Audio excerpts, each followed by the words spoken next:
¿Dónde estabas hace 15 años? ¿Te acordás de esta imagen? ¿Te acordás de esta imagen que sacudía al mundo? Muchos la estaban mirando en la televisión en vivo y no lo podían creer. No era una imagen de película, era algo que estaba pasando y que sorprendía y hackeaba todos los protocolos de seguridad del mundo entero. El terrorismo llegaba a los Estados Unidos, esta vez para instalarse y quedarse para siempre. La mayor victoria quizá sea no solo las víctimas fatales y el terror, sino la instalación del miedo.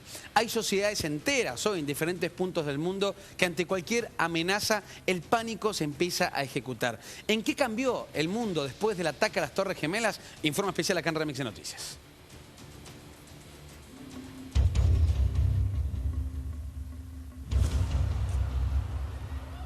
Era un sobreviviente más. Pero haberse detenido unos segundos ante una cámara lo hizo uno de los símbolos de lo que pasó aquel día. Hey, what's your name? Tom Canavan. Tom, what happened, man? Big boom. Come down the steps, everything fine till we got to the basement and then everything just fell in. Para cuando cayó la Torre Sur, Tom ya había llegado a su subsuelo. Había bajado corriendo desde el piso 47 en donde trabajaba. Increíblemente, con miles de toneladas encima, el hombre logró ver una luz entre los escombros. I got trapped under there with another guy, crawled out, kept getting hit in the head, hit bags all around, finally we clawed our way out over the rubble. Pero el recuerdo de aquel día en el sótano de la Torre Sur sigue siendo imborrable. And it seems like yesterday. You know, the physical pain is gone, long gone. The mental pain, that anguish still is every day. You hear certain noises, certain smells, a plane flies over, it comes back. It'll never go away, so you'll never get over it. As people tell you, just get over it, it's 10 years. You won't get over it, you learn to deal with it. Tom Canavan vive sabiendo que fue algo así como un elegido. Alguien que en medio de uno de los peores desastres del siglo vio una luz, una vía de escape que lo alejó de la muerte. There's only 20 of us that were buried. I'm one of those 20 people that managed to get out of here alive. There has to be another reason I'm here. I don't want to go through the pressure of it. I don't question why. When it's your time, it'll be your time, no matter where you are, what you're doing. I'm a big believer in that. And with all the therapy I had to go through to help me, what I realize is you can't change the past. You can't worry about the future. So the only thing you have is right now.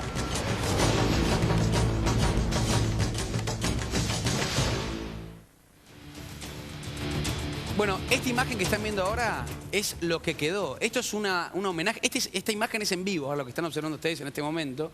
Y ustedes se piensan qué quedó. Realmente yo creo que es una de las imágenes más impresionantes. Hoy de recorrer esto que quedó, lo que se conoce como el Ground Zero o la zona cero, hoy en el corazón de los Estados Unidos. En este lugar estaban las Torres Gemelas. Hoy hay una simbología, como si fuese una especie de cascada de agua. Agua de la eternidad, como ellos llaman permanentemente, que está en circulación.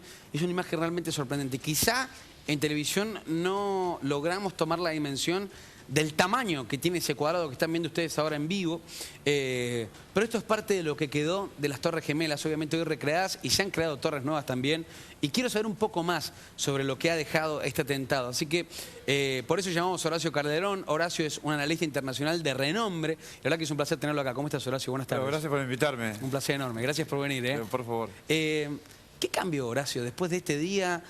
2 aviones, la marca. Yo decía recién, por lo menos en mi apreciación, sí, la mayor victoria del terrorismo es la instalación del miedo. Claro, fueron 4 en realidad aviones, ¿no? Sí. 2 contra las torres.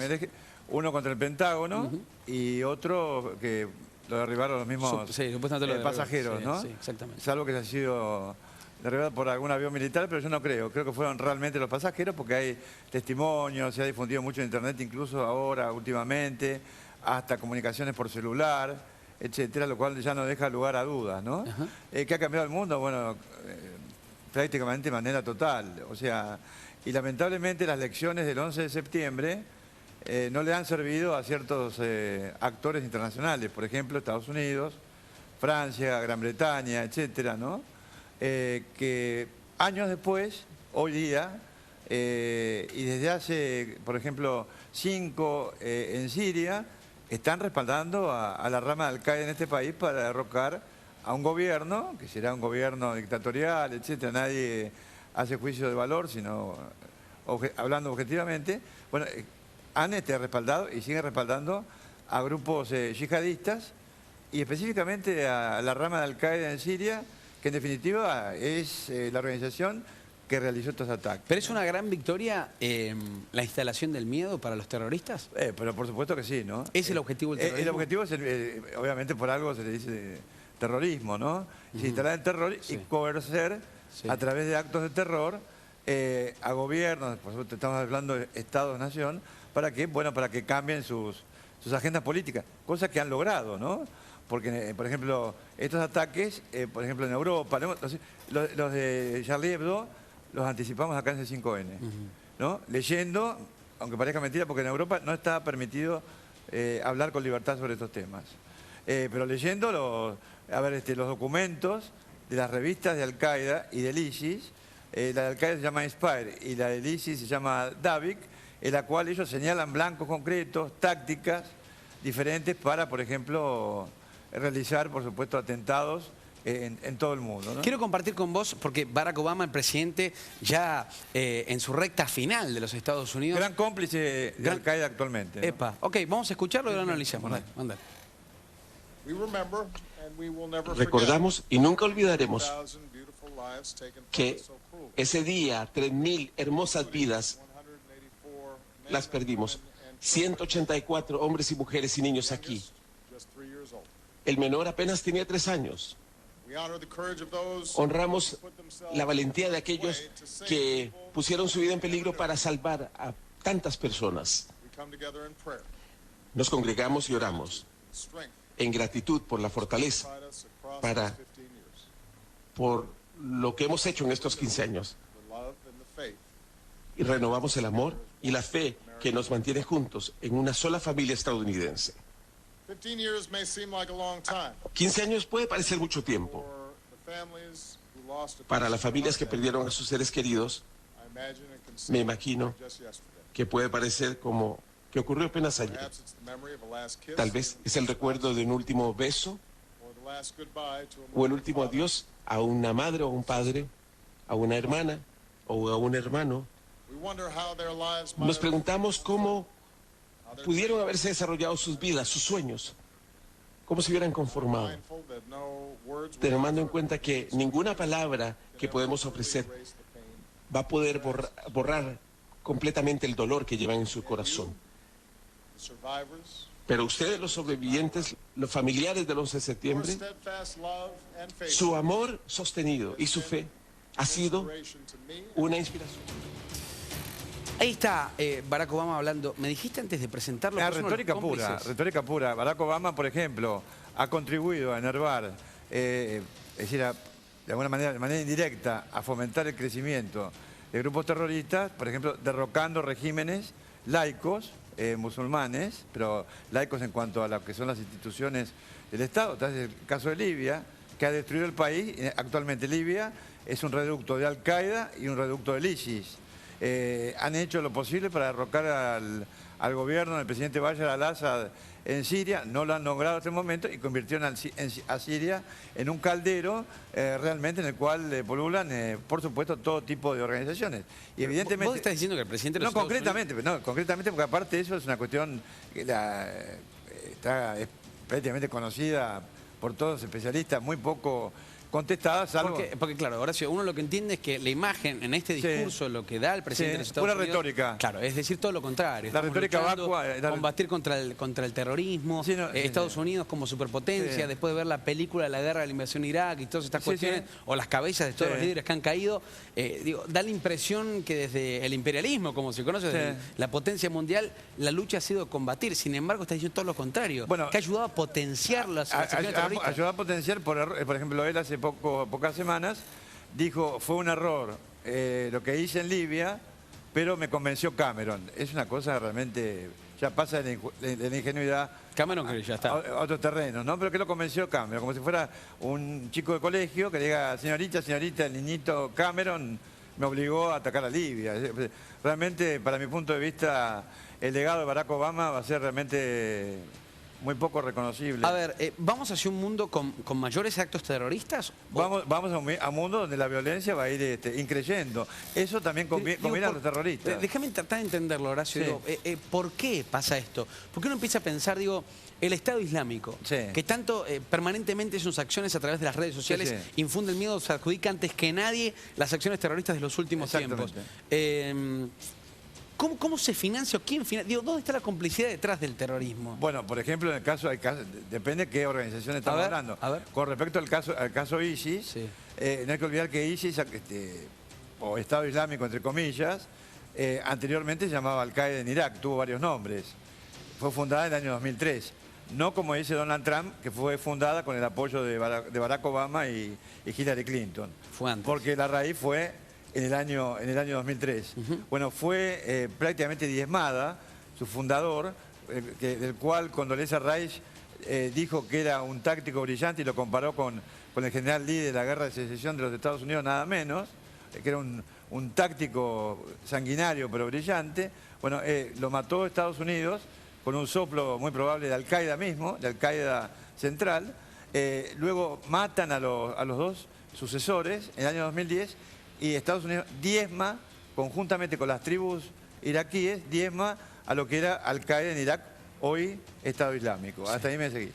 Bueno, ¿qué sucede? Ellos se dispersan hacia el norte de Siria y hacia la frontera con Irak.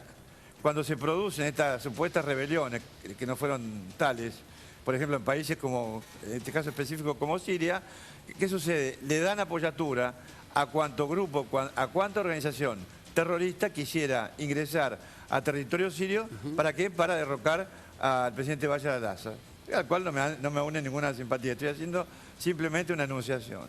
En realista de lo que sucedió, ¿no? Entonces, ¿qué sucede? Estados Unidos fomentó sus grupos rebeldes, Turquía fomentó a otros, Arabia Saudita a otros. Turquía les abrió la frontera, que Turquía estamos hablando de un país miembro de la NATO. Vos estás diciendo esto, ¿cómo es el tema de fomentar? Bueno, ¿es apoyar, es darle armas, darle estrategia, entrenamiento? Ha respaldado con armas. Es una contradicción enorme. Claro, no es una contradicción si uno puede a lo mejor leer digamos, los objetivos finales, porque de este tipo de contradicciones, ¿qué sucede? El auge del terrorismo habilita cierto tipo de estados para que se conviertan después en quienes combatan ese terrorismo que han creado. Por ejemplo, Muammar Gaddafi, el líder de Libia, quien yo conocí personalmente, era un archienemigo, por ejemplo, de Al-Qaeda. Lo derrocan, ¿no es cierto? Es muy simple para que el televidente sobre todo entienda, ¿no? Sí. Derrocan, por ejemplo, a Gaddafi, destruyen Libia y se instalan cuanto grupo terrorista hay ahí, sobre todo el ISIS y Al-Qaeda. El ISIS en este momento ha sido expulsado después de mucho tiempo de la aldea o ciudad Sirte, que es la natal, por ejemplo, de Gaddafi. ¿Y qué sucede? Entonces ahora, por supuesto, el gobierno libio actual, que no domina todo el país, ¿qué pide? Pide la ayuda exterior. ¿Para qué? Para combatir... Ahí entra el negocio. Ahí entra el negocio. O sea, vos decís que hay una activación del terrorismo para después activar el negocio de la ocupación o la incentivación de combatirlo. Simple. O sea, es constante. Y el mundo apunta que cada vez sea más así, es lamentable. Exactamente, eso, Nico, es lo que pasa, ¿no? O sea, incendian países y después aparecen como bomberos, para que todo el mundo entienda, ¿no? Por eso estás diciendo que Barack Obama, como presidente de Estados Unidos, es uno de los principales activadores o potenciadores. Yo lo considero responsable, yo lo he dicho hasta en la CNN, esto en reiteradas oportunidades. El presidente de los Estados Unidos es un cómplice. Es un cómplice, directamente lo he dicho digamos, en cadenas internacionales de los Estados Unidos. ¿Y cómo ves? Porque también digo, como ves la cara del presidente de Estados Unidos diciendo esto, y lo bajo un poco acá a la Argentina. Hoy Eugenio Bursaco, secretario de Seguridad de la Nación, está diciendo que hay ciertas personas, sospechan de ciertas personas que han sido entrenadas en ISIS en nuestro país. Se está hablando de terrorismo, claro, más allá de lo que hemos vivido hace años acá, ¿se está hablando de células terroristas actuales en nuestro país? Bueno, hay una cuestión que no sé si... Yo no alcancé a leer el artículo. Eugenio Bursaco es profesional, ¿no? No es un hombre mediático, que le interese que lo que diga repercuta enormemente, no está en ese tipo de shows. Ahora, lo que él dice, creo interpretar, porque yo también lo he manifestado, Ali Soufan es un ex miembro del FBI que ha formado un grupo que se llama The Soufan Group en inglés, ¿no? Bueno, este grupo sacó un informe con una cantidad aproximada de combatientes del ISIS, sobre todo en Siria e Irak. Año 2012, el informe yo lo tengo, y hay 25 argentinos. El número. Pero lo que yo quiero, siempre he pedido a Estados Unidos, señores, pónganle nombre al número ese. ¿Estas personas están vivas? ¿No están vivas? ¿Cómo se llama? Ahora, esto me está diciendo en el 2002. El 2012. 2012 había 25 argentinos, según este informe, miembros de ISIS. Sí. No en Argentina, sino en el exterior, entrenándose. ¿Y ahora?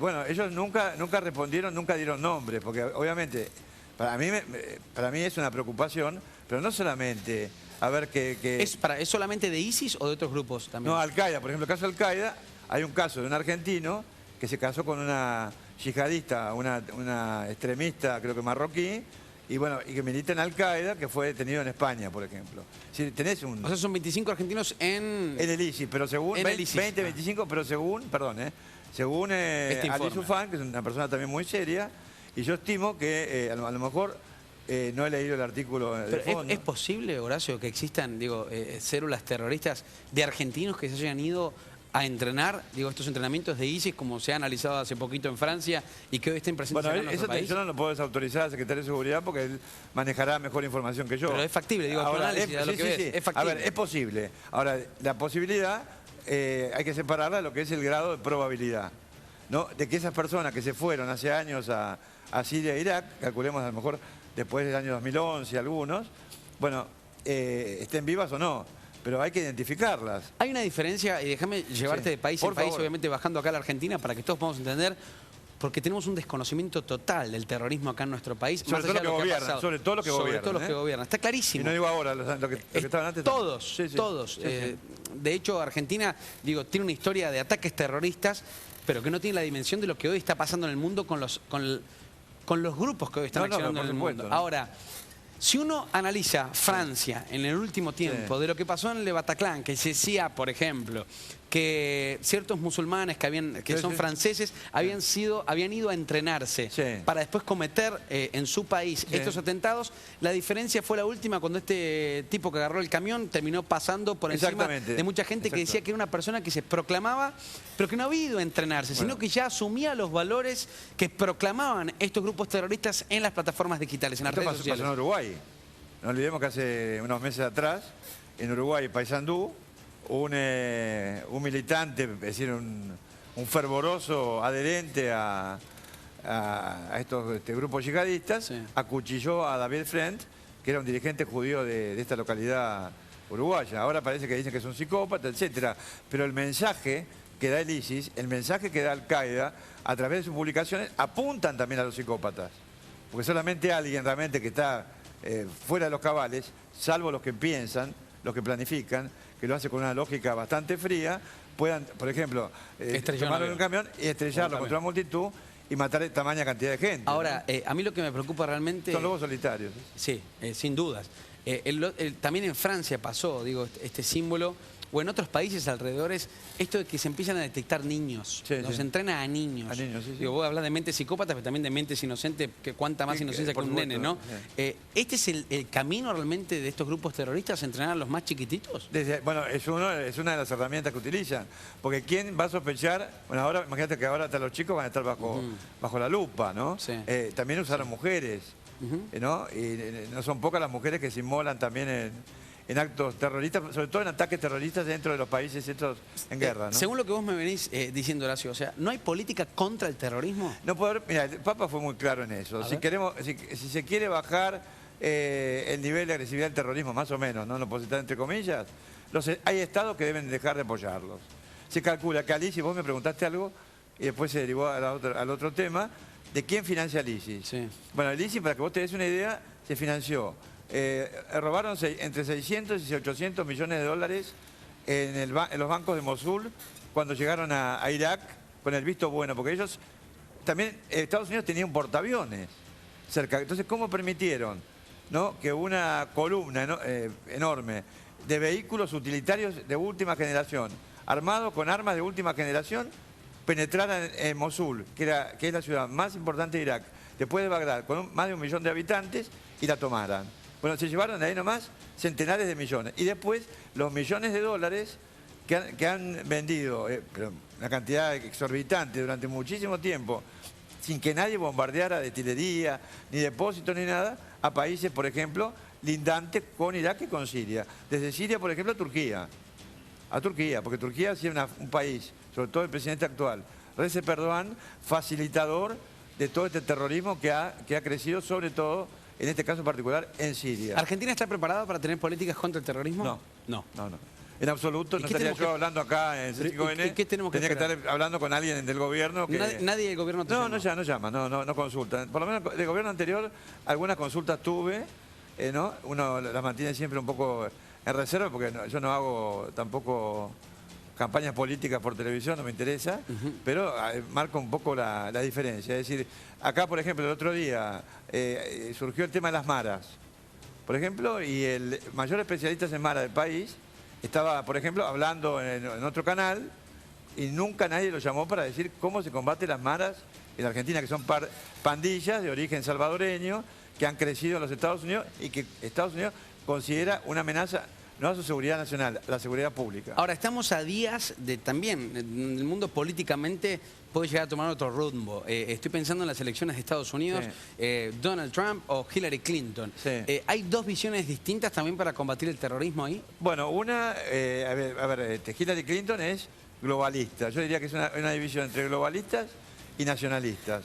Y lo que sucede con Donald Trump es muy parecido al crecimiento de los partidos, por ejemplo, euroescépticos en Europa, ¿no? O los partidos que están en contra de las nuevas inmigraciones y que de alguna manera, bueno, son el resultado de las políticas que se han tomado en Europa, erróneas, por ejemplo, en el caso de Nicolás Sarkozy, en destruir a Libia y asesinarlo a Gaddafi, porque él también es corresponsable de esto junto con Estados Unidos. No solamente Barack Obama, el ideólogo fue Nicolás Sarkozy, el ideólogo de lo de Libia. Se plegó Cameron y entre Cameron y Obama. Entre Cameron y Sarkozy, sobre todo Cameron, lo convencieron a Barack Obama. ¿No es cierto? Entonces, se crea en Europa, ya preexiste, yo he vivido en Europa del 2002 al 2005, donde no había todavía grandes ataques, etcétera, ¿no? Salvo, por supuesto, el ataque de Atocha. Pero, mira, Horacio, ahí la estamos viendo a Hillary Clinton. ¿Qué imaginás que haría Hillary Clinton hoy contra el terrorismo? Bueno, ella sería una especie de halcón, que no sé hasta qué punto, porque el problema es hasta que Estados Unidos y otros estados del mundo no dejen de utilizar como herramientas políticas para sus intereses geopolíticos a los movimientos terroristas, como pasó, ¿dónde nació Al-Qaeda? Al-Qaeda nació en Afganistán cuando se le dio todo el respaldo posible a los grupos, que todavía no se había fundado Al-Qaeda, a los grupos yihadistas para que combatieran al ejército comunista soviético que estaba invadiendo el país. O sea, ¿qué resultó de eso? Crearon un monstruo que se llama Al-Qaeda. ¿Va a ser lo mismo? Claro, Hillary Clinton habrá que ver que... No, o sea, claro, ¿vos imaginás que es la continuidad de Barack Obama o no? ¿Perdón? ¿Es la continuidad de Barack Obama? No, yo pienso que no. Ellos tienen otros intereses, pero yo no estoy demasiado seguro que... Seguro que llevaron preso igual, que Hillary Clinton sea la ganadora en las elecciones. Entonces es muy interesante... ¿No estás seguro? O sea, no estoy seguro, ¿eh? O sea, puede pasar cualquier cosa con esto. ¿Y Donald Trump? Y Donald Trump tendría una política aislacionista, para mi punto de vista, anti-establishment en muchos aspectos, ¿no? No es que uno esté ponderando a uno y criticando al otro. Es siniestro este tipo, ¿no? Es una descripción, ¿no? Una política aislacionista diferente a lo que de alguna manera ha marcado durante mucho tiempo el establishment americano. Él se llevaría bien, por ejemplo, con Vladimir Putin. Habría ahí una especie de pax con Rusia. No guerra fría. No guerra fría. Entonces habrá que esperar hasta noviembre a ver quién de los dos triunfa, ¿no? Digo, pero en esa cuestión, como vos decís, del mundo hacia afuera de los Estados Unidos o del mundo hacia adentro en los Estados Unidos, Hillary Clinton versus Donald Trump, al terrorismo, a lo que estamos analizando en este momento, ¿cómo configura? Porque es uno de los países más importantes de todos. Pero el problema es que ellos no combaten al terrorismo necesariamente. Sigue la misma política de poder potenciarlo. Utilizan a las organizaciones terroristas y hasta las crean como herramientas para... De negocio. No para sus intereses geopolíticos. No, sino qué sentido tenía, por ejemplo, derrocar. Entonces George Bush. O sea, acá vamos a los republicanos. Para que no se piense que después uno tiene un discurso pro-republicano. No. Tenemos el caso de George Bush. Bueno, George Bush ataca a Afganistán desde donde se lanzaron los ataques del 11 de septiembre. Tenía esos ataques legitimidad de origen. Ahora me pregunto yo, ¿qué legitimidad de origen podía tener la invasión de Irak, la destrucción de Irak, el asesinato de Saddam Hussein, porque se lo entregaron a los chiitas de gobierno para que lo ahorcaran, ¿no? Cuando Saddam Hussein era un archienemigo de Al-Qaeda, habían destruido las armas estas químicas, sobre todo que tenían en Irak, etcétera, ¿no? Se creó un casus belli, es decir, una pistola humeante, como se le dice en castellano, una especie de un fardo internacional, una pistola humeante que justificara la invasión de Irak. Hola, Horacio. Es terrible. Sobre esta imagen que se sigue repitiendo y que es tremenda, estoy tratando de pensar, todos los que nos están mirando ahora, ¿dónde estaban en ese momento? Porque cada uno lo debe recordar. Cualquiera puede recordar dónde estaba cuando ocurrió este atentado tremendo, donde murió mucha gente inocente. ¿Estados Unidos sabía que iba a sufrir esto o no? Mirá, a ver, hay separar dos cosas. Yo no puedo probar ni entrar en la teoría conspirativa de pensar que, por ejemplo, que el presidente de los Estados Unidos o alguno de sus secretarios de defensa o de Estado conocían que se iba a atacar el país, por lo menos con este nivel de magnitud. Lo que sí yo te puedo asegurar, porque eso está en papeles escritos, que no es cierto lo que dijo George Bush, y tampoco es cierto lo que dijo Condoleezza Rice, de que no tenían ningún tipo de advertencia sobre el uso de aviones como misiles. Y yo te pongo el ejemplo. En el año 1994, un terrorista pakistaní, preso en Estados Unidos ahora con cadena perpetua, llamado Ramzi Youssef, que fue uno de los que intervino en el ataque en el World Trade Center del año 2003, bueno, él organizó una operación que se llamaba Operación Bojinska, para asesinar al Papa Juan Pablo II, y dentro de esa operación secuestrar 11 aviones, y esos 11 aviones cargados con bombas, destruirlos calculando que podía haber más de 2.000 personas muertas. Y además secuestrar un avión, cargarlo con explosivos, un avión de no tanta, digamos, tanto dimensión, peso, dimensión como estos 757 que impactaron en las Torres Gemelas, y lanzarlo contra el cuartel de la CIA, en Langley, en Virginia. Eso está escrito. Después, llegaron 2 de los terroristas de Estados Unidos, por ejemplo. Tengo, por ejemplo, fallas de inteligencia y fallas de seguridad, ¿no? Después está la teoría conspirativa, si los dejaron entrar. Yo no me...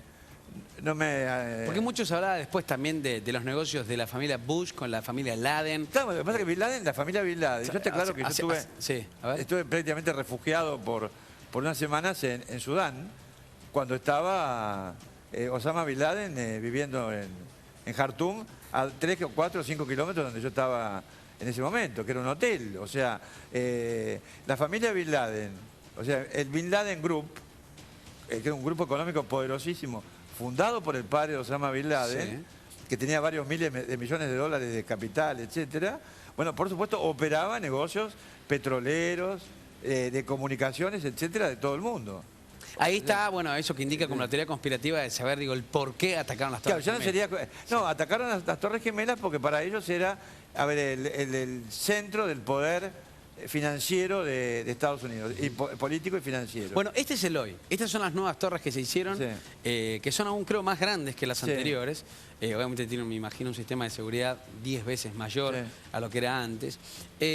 Digo, al hoy, los Estados Unidos, ¿cómo está parado respecto al mundo en estas políticas terroristas? ¿Sigue la misma lógica o realmente cambió algo? Más allá de la ciudadanía, que hablábamos recién de la instalación del miedo, en cuanto a la dirigencia, en estas imágenes que estamos viendo hoy, ¿qué cambió en Estados Unidos? Bueno, yo creo que no ha cambiado favorablemente nada, y diría que durante la presidencia de Barack Obama, estamos hablando de un premio Nobel de la Paz, se destruyeron países inútilmente, por lo menos Libia.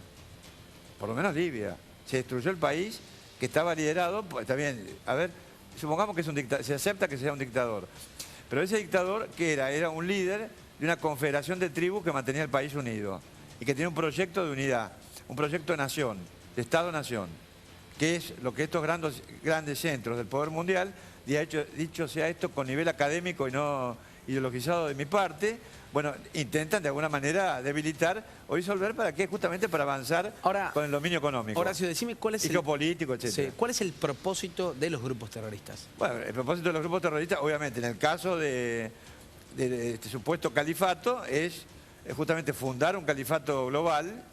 Cuando hablo global, por el momento porque no tiene frontera, pero yo he traído, por ejemplo, acá C5N, mapas del califato, y vos verás, por ejemplo, en negro, todo España en negro, por supuesto todo el norte de África, todos los países, pero ves todo España en negro, porque ellos dicen que España, de alguna manera, tradicionalmente, le pertenece, porque el famoso reino del andaluz, que acá le dicen, que acá se confunde y hablan con Andalucía, no, que llegó hasta el mediodía de Francia, hasta el sur de Francia, hasta que Carlos Martel derrotó. Entonces ellos, el objetivo de ellos es justamente restaurar un califato global. Es un proyecto no solamente de Al-Qaeda y del ISIS, sino de casi todos los grupos. Lo que pasa es que la idea de Al-Qaeda es totalmente diferente a la del ISIS.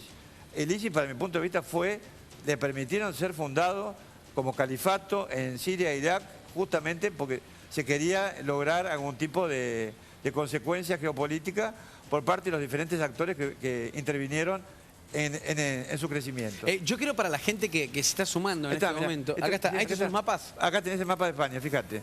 Mapa de España y acá tenemos todas las regiones que han estado bajo el califato, ¿no? Esto está en árabe, hay una versión en... ¿Pero esto en qué año estamos hablando? No, estamos hablando de siglos atrás. Pero este mapa es actual. O sea, este mapa lo comparten tanto Al-Qaeda como ISIS. No sé si me explico. O sea, hay un mismo propósito. Es un mismo propósito. Lo que yo te estaba hablando no es que este mapa... No, ahí tenemos, por ejemplo, España, ¿no? Entonces ellos creen que España debe volver a ser parte de su califato.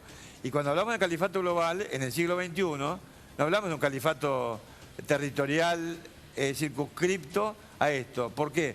Porque hay países que están siendo atacados en Europa que no han tenido absolutamente nada que ver históricamente con esa gran guerra que hubo entre reinos cristianos y... ¿Bélgica, por ejemplo? Por ejemplo, Bélgica es un punto, más que de ataque, es un punto, digamos, donde se asientan los terroristas para planificar ataques en otro país. ¿Sabés que hace poco estuve en Bélgica? Realmente hace un mes de haber estado en Bélgica.